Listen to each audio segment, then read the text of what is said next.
Hi hello నమస్తే welcome back to our channel Anjali food add. ఈరోజు మన ఛానల్లో వ్లాగ్ వచ్చేసి రీసెంట్గా కోయంబత్తూర్లో ఉన్న కోయినమ్మ టెంపుల్ని అయితే విజిట్ చేశాము. ఇది వచ్చేసి నెక్స్ట్ టెంపుల్ శ్రీ వాసవి కన్యకా పరమేశ్వరి అమ్మవారి దేవస్థానం. ఈ టెంపుల్ అడ్రస్ వచ్చేసి టౌన్ హాల్ దగ్గర ఉన్న వైశాల్ స్ట్రీట్లో శ్రీ వాసవి కన్యకా పరమేశ్వరి అమ్మవారి దేవస్థానం.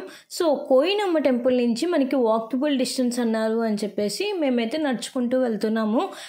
కోయినమ్మ టెంపుల్ నుంచి మనం జస్ట్ 10 to 15 minutes లోపల ఈ టెంపుల్ని అయితే విజిట్ చేయొచ్చు. శ్రీ వాసవి కన్యకా పరమేశ్వరి అమ్మవారి దేవస్థానం, కోయంబత్తూర్, తమిళనాడు. అండ్ టౌన్ హాల్కి వస్తే మనం ఇక్కడ ఫుల్గా షాపింగ్ కూడా చేసుకోవచ్చు. ఇక్కడ అన్నీ చాలా వరకు క్లాత్స్ కానీ అన్నీ అవైలబుల్గా ఉంటాయి కాబట్టి మీరు తప్పకుండా టౌన్ హాల్ని కూడా విజిట్ చేయొచ్చు. కోయంబత్తూర్లో చాలా మోస్ట్ ఫేమస్ ప్లేసెస్ అయితే ఇంకా చాలా ఉన్నాయి. అండ్ మీరు కనుక ప్లాన్ చేసుకుంటే నేను చెప్పే ప్లేసెస్ కాకుండా ఇంకా ఫేమస్ ప్లేసెస్ని కూడా విజిట్ చేసేలాగా ఖచ్చితంగా ప్లాన్ చేసుకోండి. ఇంకా మేము నడుచుకుంటూ వైశాల్ స్ట్రీట్లో ఉన్న శ్రీ వాసవి కన్యకా పరమేశ్వరి అమ్మవారి దేవస్థానంకి అయితే వచ్చేసాము. ఈ టెంపుల్ అనేది ఇంకా కన్స్ట్రక్షన్ అనేది జరుగుతుంది అండ్ రీమోల్డింగ్ అయితే చేస్తున్నారంట. ఇంకా ఫైనల్గా మేమైతే అమ్మవారిని అయితే దర్శనం చేసేసుకున్నాము.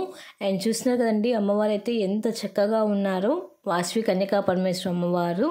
అండ్ మీరు కూడా చక్కగా దర్శనం అయితే చేసుకోండి. ఇంకా మాకు పూజ అనేది స్టార్ట్ చేసేసారు. ఇక్కడ పంతులు గారు కూడా తెలుగులోనే మాట్లాడతారు కాబట్టి మాకు కొంచెం అడ్రస్ కావాలన్నా ఈజీగా ఐడెంటిఫై అయితే అయిపోయింది.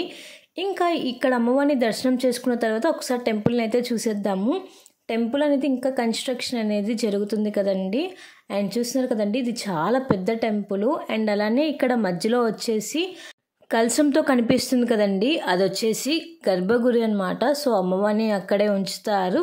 ఇప్పుడు వచ్చేసి వేరే ప్లేస్లో అనేది పెట్టారు. అండ్ చాలా పెద్ద టెంపుల్, నిజంగా వాసవి కన్యకా పరమేశ్వరి టెంపుల్స్ అన్ని చాలా పెద్దవి అనమాట.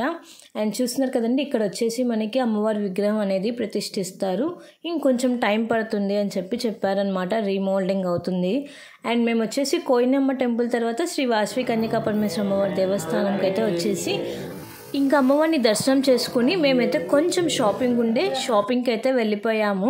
అండ్ నెక్స్ట్ ఎక్కడికి వెళ్ళాము అనేది నెక్స్ట్ వ్లాగ్లో అయితే మీ అందరికీ తప్పకుండా అయితే షేర్ చేస్తాను. అండ్ ఇంతటితో ఈ వీడియో వ్లాగ్ అనేది ఎండ్ చేసేస్తున్నాను. Hope you like this video. Please like, share, comment and subscribe my channel. Don't forget to press the bell icon for more updates. Until then keep watching Anjali Food Adda for more videos. Stay tuned guys. Thanks for watching. Bye bye. See you on next vlog.